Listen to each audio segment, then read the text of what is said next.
વિદ્યાર્થી મિત્રો, આપણે ભારતની સંસ્કૃતિનો પરિચય મેળવ્યો. હવે સંસ્કૃતિ કોને કહેવાય એટલે સંસ્કૃતિનો પરિચય મેળવશું. તો એની અંદર સૌ પ્રથમ આપણે સંસ્કૃતિનું સર્જન કેવી રીતે થાય, સંસ્કૃતિ કેવી રીતે બને છે. તો સમાજની અંદર જેમ જેમ સમાજનું નિર્માણ થાય એની અંદર સમાજમાં રહેવા માટે, જીવન જીવવા માટે કેટલાક નીતિ નિયમોની જરૂર પડે છે કે જેના કારણે સમાજના લોકો સારી રીતે એની જીવનશૈલી જીવી શકે. પરંતુ જેમ જેમ સમય પસાર થાય તેમ તેમ આ જ નીતિ નિયમો ચાલી શકતા નથી. એટલે એની અંદર સુધારા વધારા થાય, પરિવર્તનો આવે, નવા નવા નીતિ નિયમો ઘડાય અને આના દ્વારા જુદા જુદા સમાજો છે એની સંસ્કૃતિનું સર્જન થાય છે. તો સંસ્કૃતિ એટલે આપણે જીવન કેવી રીતે જીવી શકીએ એને સંસ્કૃતિ કહી શકાય. એટલે ટૂંકમાં સંસ્કૃતિ વિશે આપણે માહિતી મેળવવી હોય તો સંસ્કૃતિ એટલે આપણા વિચારો, આપણા મૂલ્યો, પરંપરાઓ, રહેણી કહેણી, આચાર વિચાર એ બધાનો સંસ્કૃતિમાં સમાવેશ કરી શકાય. અને આ જ બધાનો ઉપયોગ કરી અને આપણે સારી રીતે જીવન જીવી શકીએ છીએ. એટલે જ કહી શકાય કે સંસ્કૃતિ એટલે તો જીવન જીવવાની રીત. સંસ્કૃતિ એટલે જીવન જીવવાની રીત. તો એના ઉપરથી આપણે એક પ્રશ્ન છે કે શેના ઉપરથી કહી શકાય કે સંસ્કૃતિ માનવીને જીવન જીવવાની રીત શીખવે છે. તો માનવી ખોરાક, પોશાક, રહેઠાણ, એના વિચારો અભિવ્યક્ત કરવાની રીત, બોલવા ચાલવાની ઢબ, મનોરંજન પ્રાપ્ત કરવાની રીત અને એની જે કાંઈ આર્થિક પ્રવૃત્તિ, અર્થ ઉપાર્જનની જે રીત છે તે માનવી સંસ્કૃતિમાંથી જ શીખે છે. એટલે એના ઉપરથી કહી શકાય કે સંસ્કૃતિ માનવીને જીવન જીવવાની રીત શીખવે છે. બીજું, સંસ્કૃતિ એટલે તો માનવ મનનું ખેડાણ. માનવ મનનું ખેડાણ એટલે માનવીના મનમાં જે કાંઈ વિચારો આવ્યા તો આ વિચારો દ્વારા માનવીએ જેટલું સર્જન કર્યું છે તો એની અંદર સાહિત્ય, તત્વચિંતનની વિચારધારા, ધાર્મિક પરંપરાઓ, સામાજિક સંસ્થાઓ, આપણી આર્થિક પ્રવૃત્તિ એ બધાનું જે કાંઈ સર્જન કર્યું છે તો આને કહેવાય સંસ્કૃતિ. એટલે સંસ્કૃતિ એટલે માનવ મનનું ખેડાણ. આ જે કહ્યું છે એ રશિયાના મહાન નૂરવંશશાસ્ત્રી અને સમાજશાસ્ત્રી થઈ ગયા મેલિનોવસ્કી. આણે કહ્યું છે કે સંસ્કૃતિ એટલે માનવ મનનું ખેડાણ. એટલે ટૂંકમાં માનવીએ એનો બૌદ્ધિક વિકાસ સાધી અને જેટલું જે સર્જન કર્યું છે તો એનો સમાવેશ સંસ્કૃતિમાં થાય છે. એટલે જ કહી શકાય કે સંસ્કૃતિ એટલે તો માનવ મનનું ખેડાણ. ત્યાર પછી સંસ્કૃતિ એટલે તો ગુફાથી ઘર સુધીની માનવ જાતની વિકાસ યાત્રા. તો વિદ્યાર્થી મિત્રો, પહેલાં આદિમાનવ જે રખડતું ભટકતું જીવન જીવતો, ત્યારબાદ ધીમે ધીમે તેણે ગુફામાં રહેવાની શરૂઆત કરી. ગુફામાં રહેવાથી એ લોકોમાં સમૂહમાં રહેવાની ભાવના વિકસી. ધીમે ધીમે તેનો બૌદ્ધિક વિકાસ થયો. ત્યારબાદ એ નદી કિનારે ઝૂંપડા બાંધીને રહેવા લાગ્યો. જેમ જેમ સમય પસાર થતો ગયો તેમ તેમ નદી કિનારે જ તે નદીની ચીકણી માટી, પથ્થર આ બધાનો ઉપયોગ કરી અને મકાનો બાંધીને રહેવા લાગ્યો. અને ત્યારબાદ જેમ જેમ તેનો બૌદ્ધિક વિકાસ થયો એટલે મોટી જે ગગનચુંબી જે ઇમારતો છે આ ઇમારતોના બાંધકામ શરૂ કર્યા. એટલે માનવી એ ગુફામાં જે વસવાટ કરતો ત્યાંથી માંડી અને મોટી જે ગગનચુંબી ઇમારત બનાવી ત્યાં સુધીનો જે વિકાસ કર્યો છે એને કહેવાય સંસ્કૃતિ. એટલે જ કહી શકાય કે ગુફાથી ઘર સુધીની માનવ જાતની વિકાસ યાત્રા એને કહેવાય સંસ્કૃતિ. હવે સંસ્કૃતિની અંદર કોઈ એક બાબતનો સમાવેશ થતો નથી. સંસ્કૃતિની અંદર આપણી કેટલીક સારી સારી ટેવો એનો સમાવેશ થાય, આપણા મૂલ્યોની અંદર પરોપકારની ભાવના રાખવી, ચોરી ન કરવી, બીજા પ્રત્યે છે સારી બાબતો રાખવી, તો એ આપણા છે મહત્ત્વના મૂલ્યો છે. આચાર વિચાર, બીજા પ્રત્યેના આપણા સારા ખરાબ જે વિચારો છે જેને આપણે આચાર વિચાર કહી શકીએ. તે સિવાય આપણી રહેણી કહેણી, આપણી ધાર્મિક પરંપરાઓમાં માનવી પહેલાં પ્રકૃતિના તત્વોની પૂજા કરતા, ત્યારબાદ પશુ પૂજા કરવા લાગ્યો, ત્યારબાદ ધીમે ધીમે તે મૂર્તિ પૂજામાં માનવા લાગ્યો. તો આ બધી આપણી ધાર્મિક પરંપરાઓ છે. તો એ ધાર્મિક પરંપરાઓ એટલું જ નહીં પણ આપણે જીવન સારી રીતે જીવી શકીએ તો આ માટે કેટલાક ધ્યેયો હોય છે. તો આ ધ્યેયોને પૂર્ણ કરવા માટેના કેટલાક આદર્શો છે. તો એ આદર્શો એનો સમાવેશ પણ સંસ્કૃતિમાં થાય છે. એટલે જીવનને ઉચ્ચતમ ધ્યેય તરફ લઈ જતા આદર્શો, આને કહેવાય સંસ્કૃતિ. એટલે ટૂંકમાં સંસ્કૃતિમાં કોઈ એક બાબતનો સમાવેશ થતો નથી, પણ ટેવો, મૂલ્યો, આચાર વિચાર, રહેણી કહેણી, ધાર્મિક પરંપરાઓ અને જીવનને ઉચ્ચતમ ધ્યેય તરફ લઈ જતા આદર્શો, એ બધાનો જે સરવાળો છે આ સરવાળાને સંસ્કૃતિ કહી શકાય. અને ઇતિહાસના સંદર્ભમાં જોઈએ તો ઇતિહાસના સંદર્ભમાં પણ માનવીએ જેટલું સર્જન કર્યું છે એ શિક્ષણ, સાહિત્ય, નૃત્ય, શિલ્પકલા, સ્થાપત્ય કલા, એ દરેકનું જે સર્જન કર્યું છે તો એનો સમાવેશ પણ સંસ્કૃતિમાં થાય છે. અને છેલ્લે સંસ્કૃતિ એટલે તો કોઈ પણ પ્રજા સમૂહની જીવનશૈલી.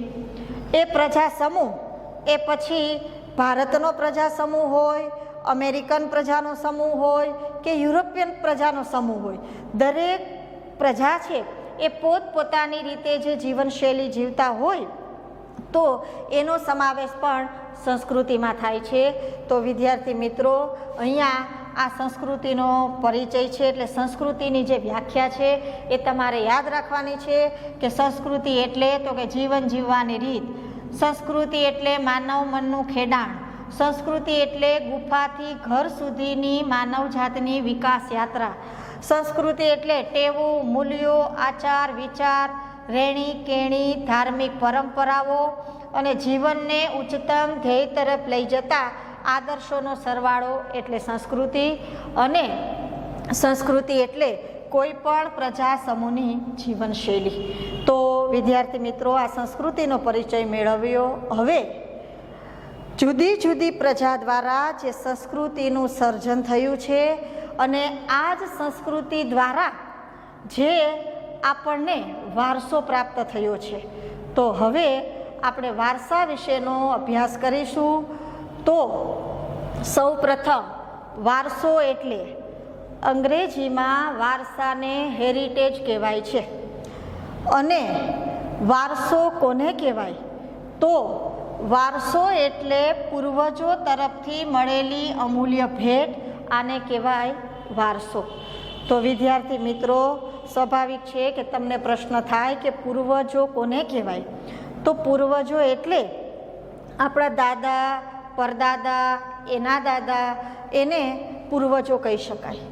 તો આ પૂર્વજો તરફથી આપણને જે કાંઈ પ્રાપ્ત થયું છે, ઘરબાર, માલ મિલકત, સંપત્તિ, જમીન જાયદાદ, રૂઢિઓ, રિવાજો, આપણી પરંપરાઓ, આપણી રહેણીકહેણી, આપણી આર્થિક પ્રવૃત્તિઓ, એ બધાનો સમાવેશ વારસામાં થાય છે. એટલે એ બધી બાબત આપણને પૂર્વજોએ જે આપેલી છે તો એને વારસો કહી શકાય. એટલું જ નહીં, પણ આપણા શારીરિક માનસિક લક્ષણો છે એ પણ આપણને પૂર્વજો તરફથી જ પ્રાપ્ત થયા છે.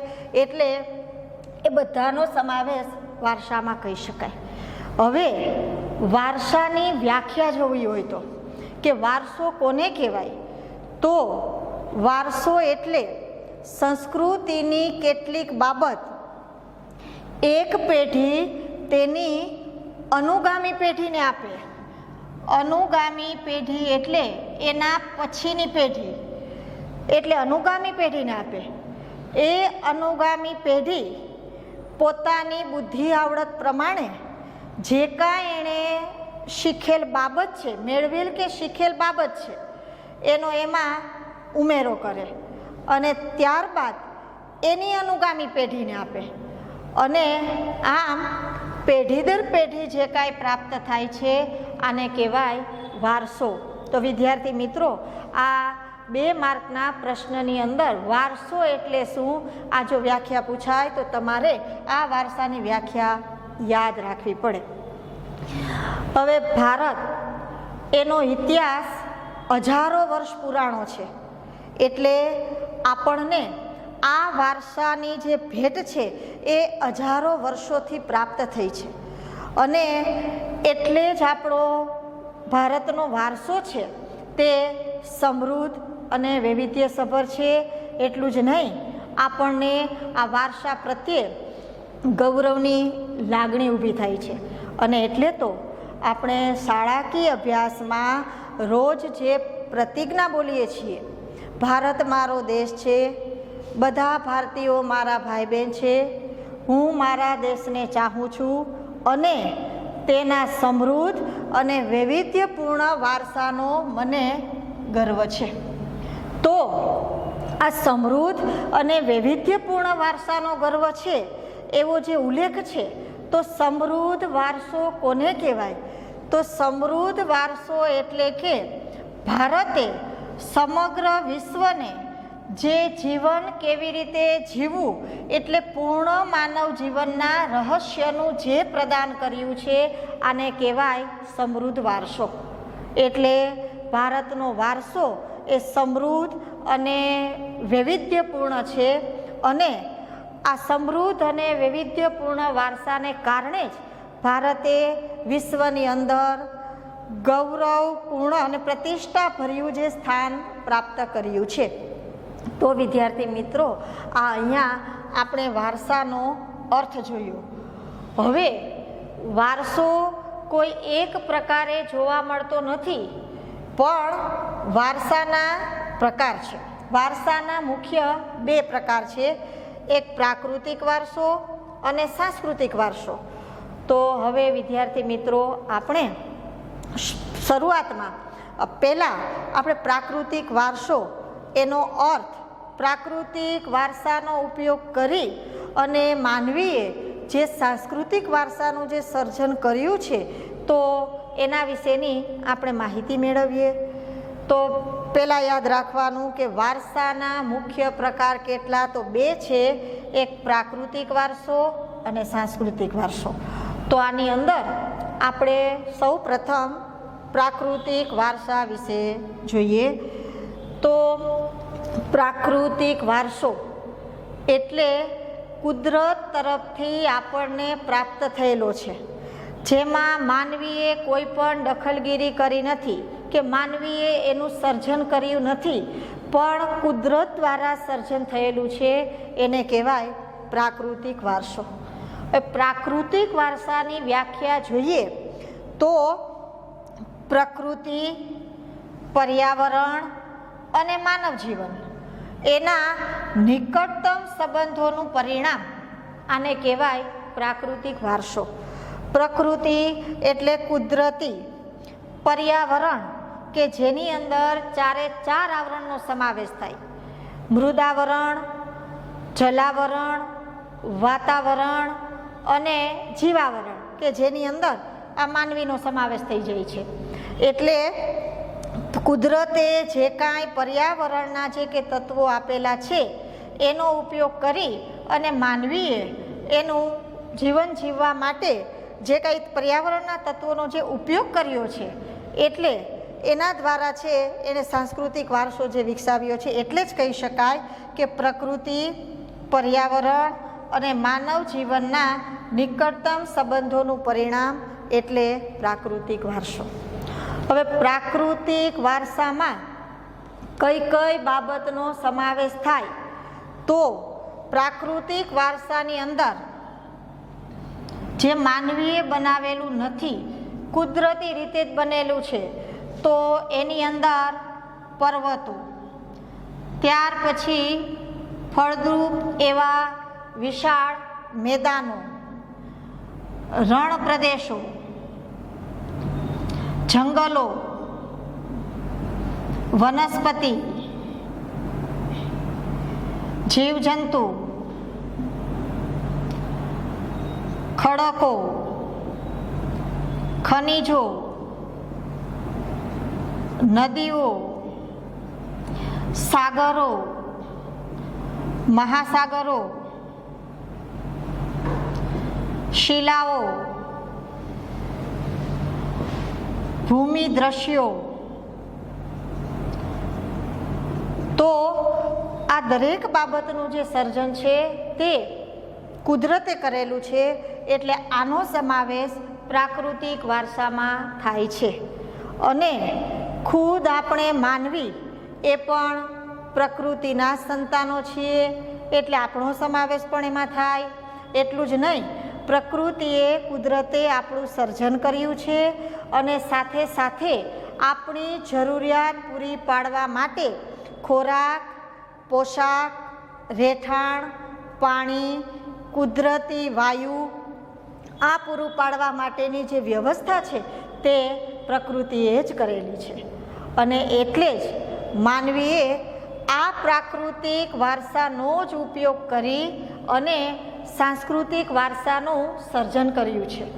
તો એટલે એના ઉપરથી કહી શકાય કે પ્રાકૃતિક વારસો અને સાંસ્કૃતિક વારસો એ પરસ્પર ગાઢ સંબંધ ધરાવે છે.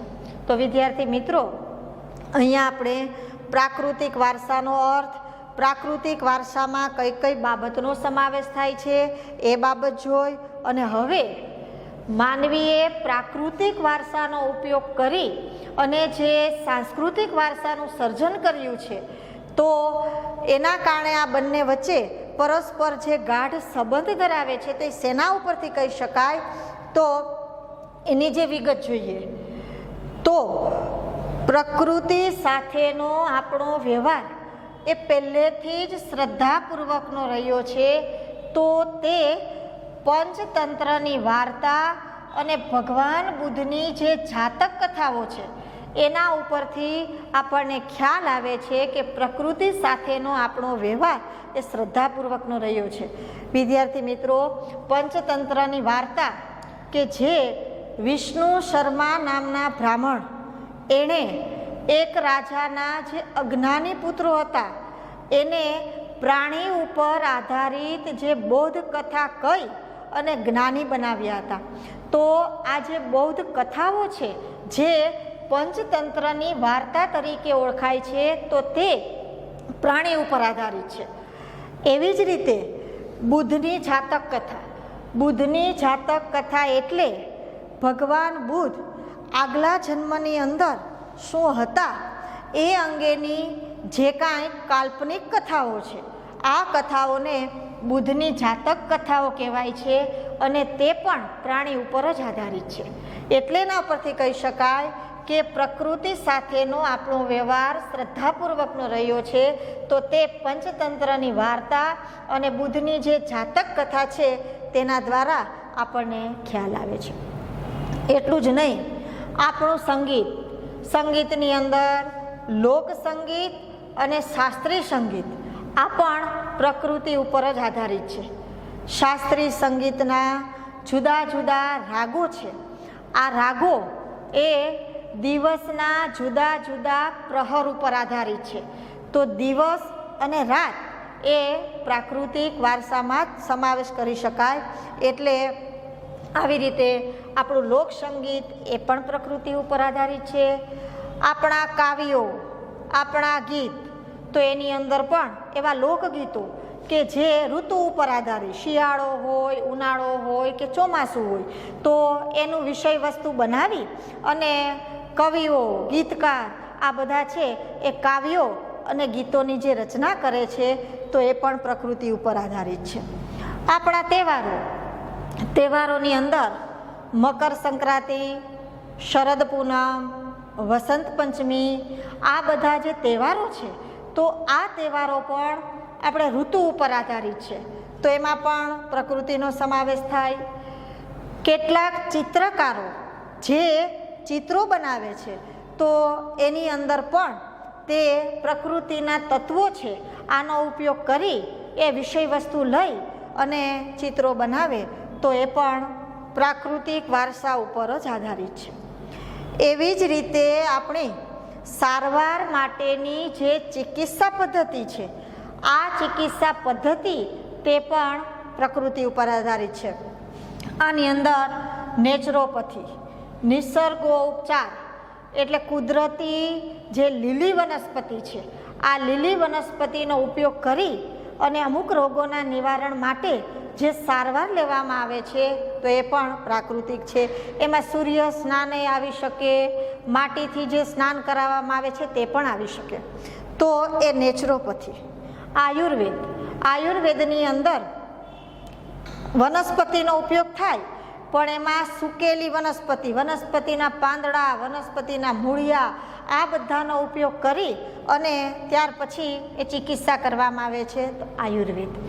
એવી જ રીતે યુનાની પદ્ધતિ તે ભારતની આયુર્વેદની પદ્ધતિ જેવી જ ચિકિત્સા પદ્ધતિ છે, પણ તે યુનાન દેશમાંથી આવેલી છે અને આરબો એણે સ્વીકારેલી. આની અંદર પણ સારવાર માટે વનસ્પતિનો ઉપયોગ થાય, પણ વનસ્પતિની સાથે એની અંદર ખનિજોનો ઉપયોગ કરવામાં આવે. પ્રાણીઓના જે હાડકાં છે એ પણ દવા બનાવવામાં ઉપયોગ લઈ અને ત્યાર પછી અમુક રોગોના નિવારણ માટે આ પદ્ધતિ એ અપનાવવામાં આવે છે. તો આપણી જે ચિકિત્સા પદ્ધતિ છે તો એ પણ પ્રકૃતિ ઉપર જ આધારિત છે. તો આના ઉપરથી આપણને ખબર પડે કે આ કુદરતે જે પ્રાકૃતિક વારસો આપેલો છે, આ પ્રાકૃતિક વારસાનો ઉપયોગ કરી અને માનવીએ આ સાંસ્કૃતિક વારસો જે વિકસાવ્યો છે, એટલે જ પ્રાકૃતિક વારસો અને સાંસ્કૃતિક વારસો એ પરસ્પર ગાઢ સંબંધ ધરાવે છે. તો વિદ્યાર્થી મિત્રો, અહીંયા આ 2 ગુણભારના પ્રશ્ન તરીકે આ છે એ આવી શકે. હવે આપણે પ્રાકૃતિક વારસા તરીકે એક બાબતની માહિતી મેળવવાની છે. પ્રાકૃતિક વારસો એની અંદર વનસ્પતિ જીવન, ભૂમિ દ્રશ્યો, નદીઓ, આ બધાનો જે સમાવેશ થાય છે. તો પ્રાકૃતિક વારસા તરીકે પહેલું જ આવશે ભૂમિ દ્રશ્યો.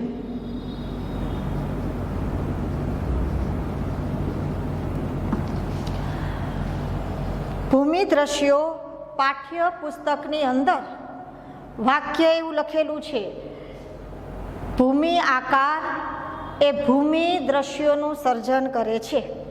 તો ભૂમિ આકાર કોને કહેવાય? તો ભૂમિ આકાર એટલે આ જે પર્વતો છે, ઉચ્ચ પ્રદેશો છે, મેદાનો છે કે આ ખીણ પ્રદેશો છે, આ બધા એને ભૂમિ આકાર કહેવાય. અને એના ઉપર જેટલું જે જોવા મળે છે એને કહેવાય ભૂમિ દ્રશ્યો. તો આ ભૂમિ દ્રશ્યો છે, આનો સમાવેશ એ પ્રાકૃતિક વારસા તરીકે થાય છે. તો દાખલા તરીકેની ઉદાહરણ આપેલું છે, તો હિમાલય આ ભૂમિ દ્રશ્ય છે અને હિમાલયની અંદર જેટલું જોવા મળે છે, તો હિમાલયની જે પર્વત શ્રેણી છે આની અંદર જંગલો, વિવિધ પ્રકારની વનસ્પતિ, ખનિજો, જીવજંતુઓ, પ્રાણીઓ, આ બધું હિમાલયની ગિરિમાળામાં આપણને જોવા મળે છે. એટલું જ નહીં, પણ હિમાલયની જે તળેટીનો વિસ્તાર છે ત્યાં તરાઈના જંગલો, તો આનો સમાવેશ પણ ભૂમિ દ્રશ્યમાં થાય છે. તે સિવાય હિમાલયની જે પર્વત શ્રેણી છે આની અંદર કેટલાક યાત્રાના સ્થળો આવેલા છે, જેની અંદર અમરનાથ, બદ્રીનાથ, કેદારનાથ,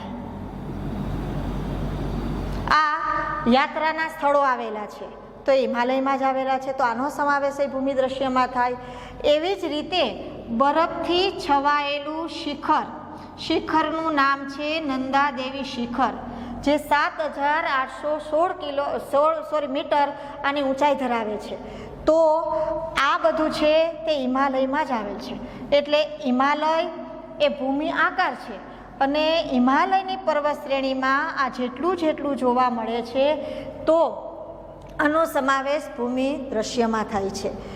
તો આ ભૂમિ દ્રશ્યો છે તે માનવીના સામાજિક જીવન ઉપર, આર્થિક જીવન ઉપર અને ધાર્મિક જીવન ઉપર ગાઢ અસર ઉપજાવે છે. જો કેવી રીતે, તો હિમાલયની અંદર પવિત્ર યાત્રાના જે સ્થળ છે અમરનાથ, બદ્રીનાથ, કેદારનાથ, તો આ યાત્રાના સ્થળે ઉત્તર, દક્ષિણ, પૂર્વ, પશ્ચિમના લોકો, જુદા જુદા સમાજના લોકો તે જોવા, ધાર્મિક આસ્થાને કારણે લોકો ત્યાં જાય છે. એટલે એના કારણે લોકો હળેબળે મળે છે, એટલે સમાજ ઉપર અસર થાય છે. એવી જ રીતે આર્થિક અસર, તો ઉત્તર, દક્ષિણ, પૂર્વ, પશ્ચિમના લોકો જે આ યાત્રાના સ્થળે જાય છે, તો એના કારણે ત્યાંના જે લોકો છે આ લોકો એને રોજગારી પ્રાપ્ત થાય છે, એટલે આર્થિક અસર થાય છે. અને આ ધાર્મિક આસ્થાના કેન્દ્ર હોવાને કારણે આમાં બદ્રીનાથ અને કેદારનાથ એનો તો 4 ધામની યાત્રામાં સમાવેશ થાય છે. તો આના કારણે ધર્મ ઉપર તેની જે અસર થાય છે. તો આમ આ પ્રાકૃતિક વારસા તરીકે જે ભૂમિ દ્રશ્યો છે તેણે માનવીના સામાજિક, આર્થિક અને ધાર્મિક જીવન ઉપર ગાઢ અસર ઉપજાવેલી છે. તો પ્રાકૃતિક વારસા તરીકે આ ભૂમિ દ્રશ્યો, તો એની અંદર એટલું યાદ રાખવાનું છે. વિદ્યાર્થી મિત્રો, અહીંયા ખાસ ખ્યાલ રાખજો કે અહીંયા હેતુલક્ષી પ્રશ્ન તરીકે આવી શકે કે હિમાલયની અંદર યાત્રાના કયા કયા સ્થળો આવેલા છે. તો એમાં અમરનાથ, બદ્રીનાથ અને કેદારનાથ આ યાત્રાના સ્થળો છે. જ્યારે નંદાદેવી છે એ યાત્રાનું સ્થળ નથી, પણ નંદાદેવી છે તે બરફથી છવાયેલું શિખર છે. તો આવી રીતે આમ આ પ્રાકૃતિક વારસા તરીકે એ ભૂમિ દ્રશ્યો. અને હવે પછી પ્રાકૃતિક વારસા તરીકે આપણે નદીઓ, વનસ્પતિ જીવન અને વન્યજીવો વિશેનું જે માહિતી છે એ આપણે ફરી પાછું જ્યારે મળશું ત્યારે એનો અભ્યાસ કરીશું.